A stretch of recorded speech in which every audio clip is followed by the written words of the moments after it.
regarding the history of the Covenant and its glorious founding species, the San-Shayum and Sanghili. The record of punished deeds would not be sufficient without a word on the Arbiter. Not the consignment of shame that it is currently, but what came before, the legendary warriors of Sanghili past.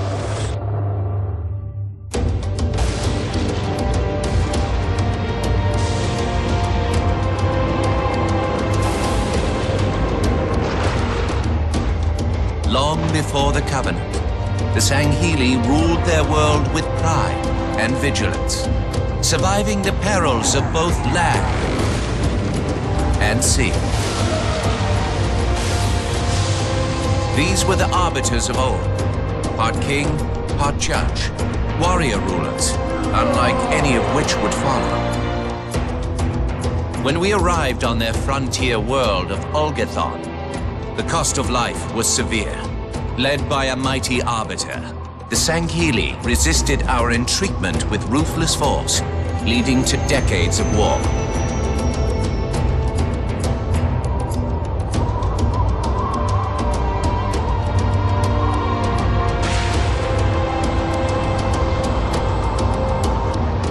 We would eventually triumph, of course.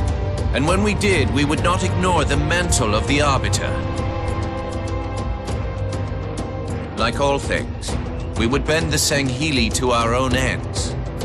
The Arbiters would become the very will of the Prophets.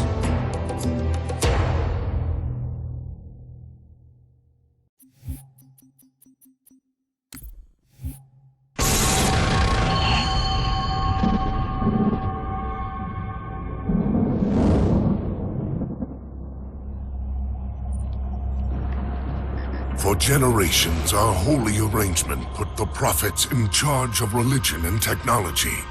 The elites led our military forces to convert new species and find relics such as your halo.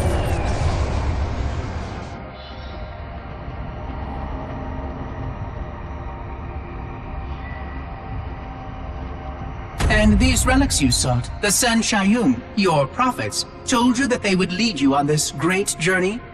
Yes, transcendence, eternal life. Their promises were endless. We gave up our old ways to follow the Prophet's lead on the great journey. Gave up all of our history, all of our traditions. Not all of your traditions, it seems. This Arbiter you mentioned, hasn't that always been a position of power for your species? Power? It was long ago. An Arbiter was once the pinnacle of our people, leader of the clans, and master of the battlefield. But then, an Arbiter committed heresy, and an example was made of him. Heresy? He challenged the word of the prophets, challenged and lost.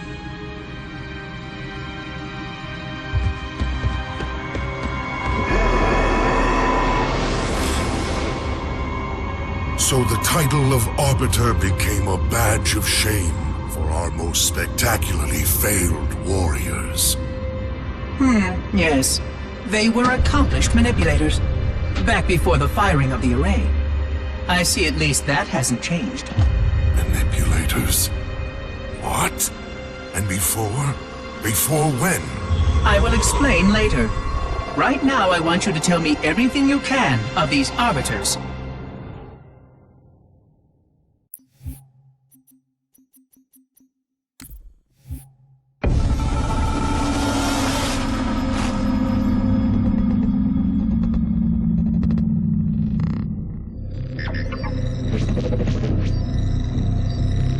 Our holy city was not always as it is, nor was the Covenant.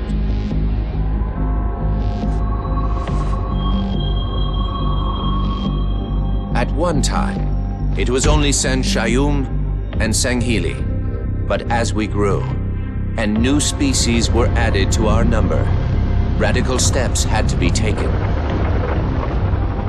Our first encounter with the Lek Golo was an effort in futility.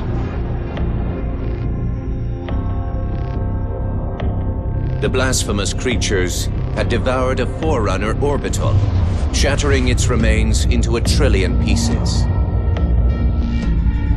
What was left became the Rings of Te.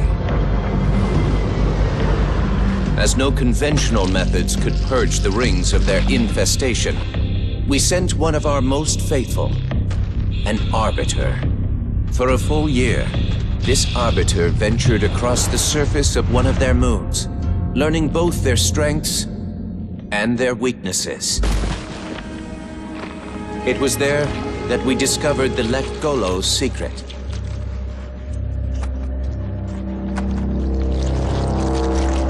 Although some of their kind rightly bore the blame for the orbital's desecration, others had only devoured around the Forerunner materials. And with reasoning and much labor, these could be used to serve the Covenant.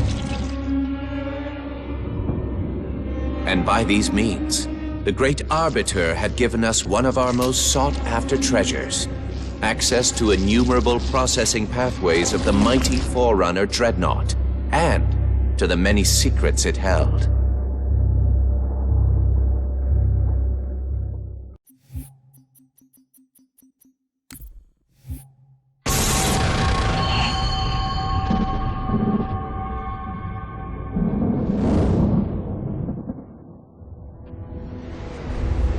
It is most unusual that in all the exploits of these Arbiters, you never mention their role in choosing their missions of redemption. There is no role, Oracle. Once one of our commanders becomes an Arbiter, he belongs to the Hierarchs. These Hierarchs, they are the same High Prophets who control all the holy relics you collect from my time? The same. And they use these relics to build your new weapons and bring you the word of your gods? It has always been so. Interesting. Am I a holy relic? I do not understand. Because I am certainly not a god. I am a tool, as is this mining platform you stand upon, as was the installation that once orbited the planet.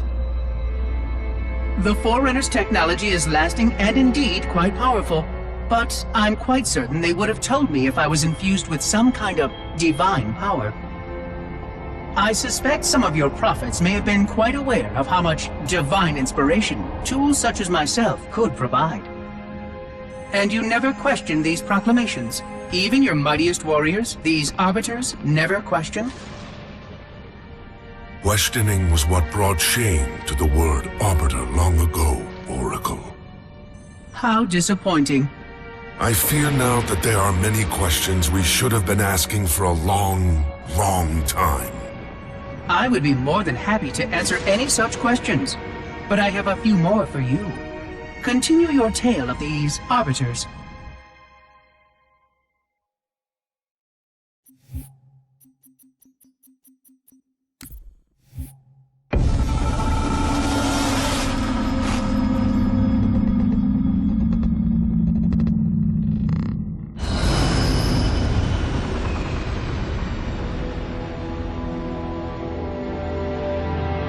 Whereas most species were grafted into the Covenant by faith or mutual beneficence, the Ungoi were not such. Their kind was brought into the fold by force, and it was by force that they were held captive.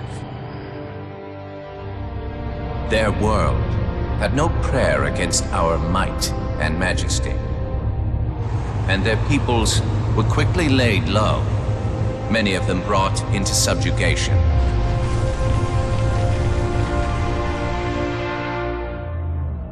Yet while some species would perish under such pressure, others rise to the occasion, taking arms if need be, fighting back. Such it was for the Ungoi when their feud with the Kig-Yar led to rebellion. An effort by the Kig-Yar to sterilize the Ungoi population was met with stiff resistance, and for a time, the holy city was thrown into chaos. Once fully provoked, the Ungoi were merciless in their violence, lashing out at all species. Their large numbers and their tenacious volatility made them a suitable challenge, even for the elites. And yet again, we turned to an arbiter. And with a ferocity unparalleled since the beginning of the Covenant, the Ungoi world would be reduced to glass. Those within the Holy City would be forced to watch, unable to stop what could have been the very end of their kind. The Ungoi rebellion was brought to an end by the Arbiter's hand.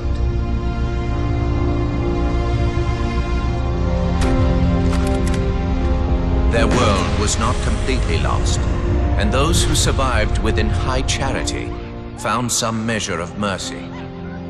They had proven their worth in combat, and would now serve alongside the Sanghili in battle.